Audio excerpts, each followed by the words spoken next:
Tommy gun. And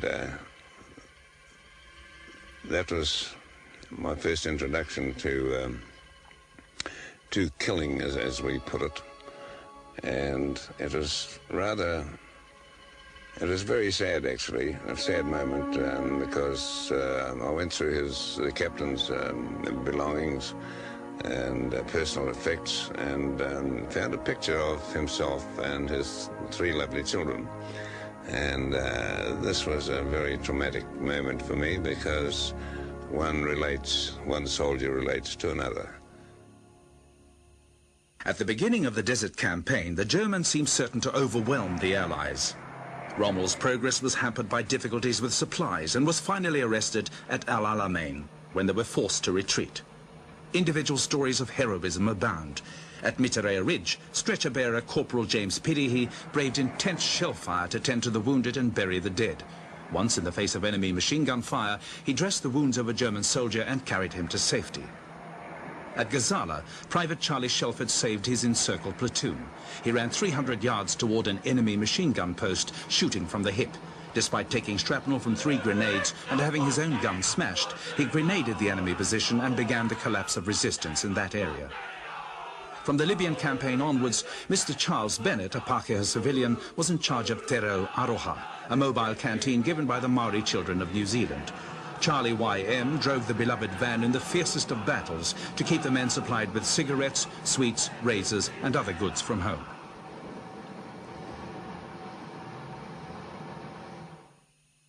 Wir haben vor El Alamein haben wir Maori-Soldaten gefangen genommen.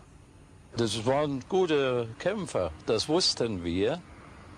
Von der Infanterie, ich war nicht Infanterie, ich war Panzeraufklärung im Spähwagen und wir haben das gewusst.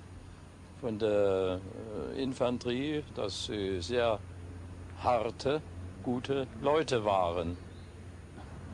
Ja, das waren schon tapfere Soldaten und wie gesagt gut ausgebildet. Denn Minen, das war immer ein teuflisches Geschäft, mit Minen zu arbeiten. Sie müssten so gut ausgebildet gewesen sein, dass denen nie was passiert ist. Manchmal ging doch eine Mine hoch beim Verlegen, wenn man Zinder kam oder irgendetwas. Und die Maoris haben die Minen da ausgegraben, noch auf die Seite gelegt, ohne irgendwie anzugreifen. Entweder war das eine Art Sport oder wollten sie uns ärgern oder irgendetwas. Auf alle Fälle ist an sich gar nichts passiert, kein Angriff von Maoris, sondern nur die Minen ausgegraben, auf die Seite gelegt und am Morgen waren sie wieder weg.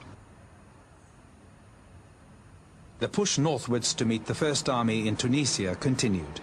When a pass was found which would enable the Allies to outflank strong fortifications, the battalion went in. The battle for Tebega Gap started with heavy artillery and air support. Colonel Charles Bennett assigned C Company under Peter Awatere to take a German-held feature point 209. From the base of a hill later called Hikurangi, Lieutenant Wanangarimu led his platoon straight up the steep rocky slopes. He single-handedly wiped out 2 enemy strongposts. His kinsman Corporal Wiwi Teneti kept 2 machine gun nests quiet until his men could outflank and destroy them. From only yards away, the Germans charged with their bayonets. They were repulsed. By nightfall, Awatere and Ngarimu were both wounded. They refused to seek attention and held back repeated bayonet charges. Only when his wounds reduced him to crawling about did Awatere agree to get medical assistance. Ngarimu stayed. Throughout the night, he kept his men awake and alert for continual German attacks. Each time they were driven back by bullet, bayonet, and even stones used as makeshift grenades. On and on the battle went. Both sides were mauled by horrific casualties. Through the carnage, Ngarimu exhorted his men to greater effort. At daybreak, he was killed during an advance, his body falling on top of those he had just shot. The German casualties became insupportable. Appeals from them for medical aid signaled the beginning of the end of the battle. Ngarimu's leadership and bravery inspired Colonel Bennett to recommend him for the Victoria Cross.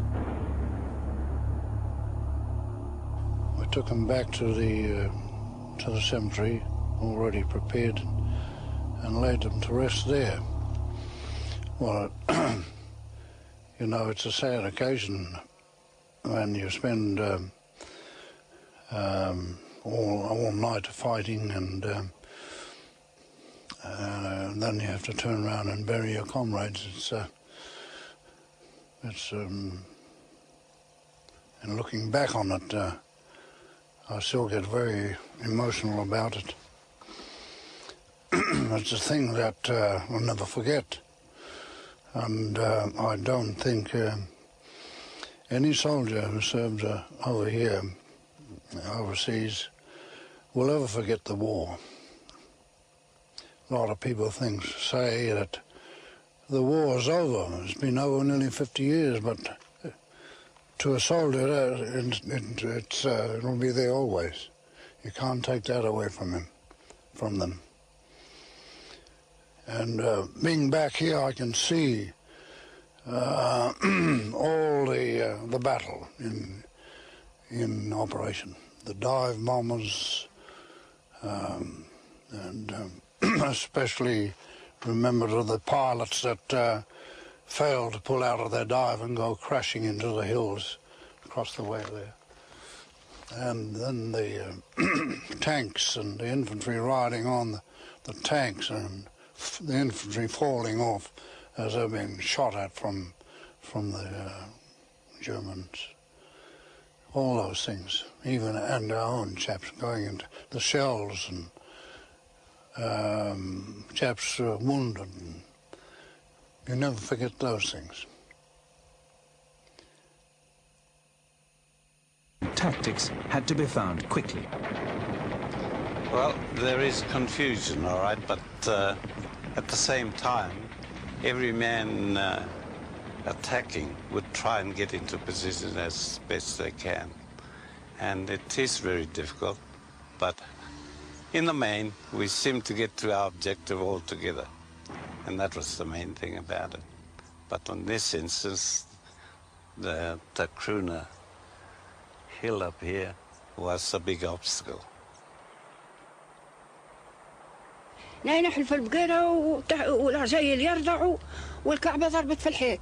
هي ضربت في الحيط، هي مجية علي قريبة. ونهي هربت ولدي منها، خليتك الحلاب والبقرة والكل. وهربت طبيت للبيت. وانت شكون تعمل؟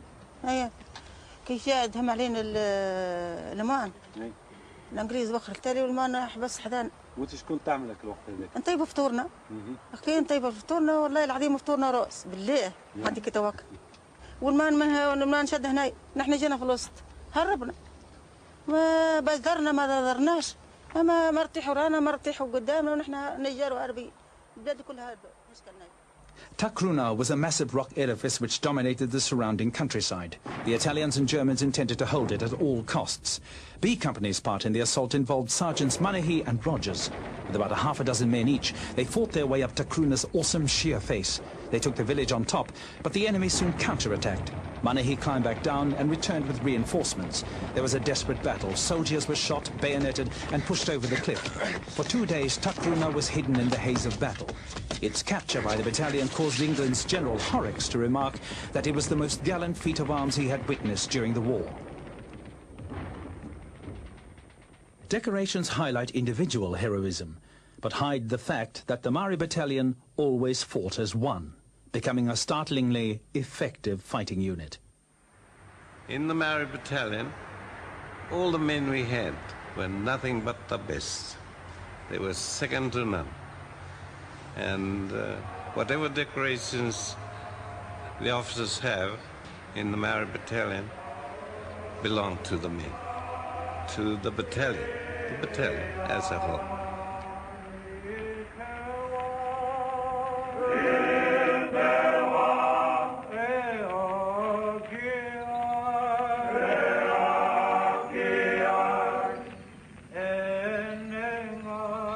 Well, I wonder why he joined the war. I know I wouldn't have, if I was a man that age and it was voluntary, I wouldn't have joined it. I see when he gets mentioned that I can see the hurt in Nanny's eyes, and I feel sorry for her, and I have to think, just like every other company, C Company is just like every other company. And I know it's had the highest casualty number, most people were wounded, it just makes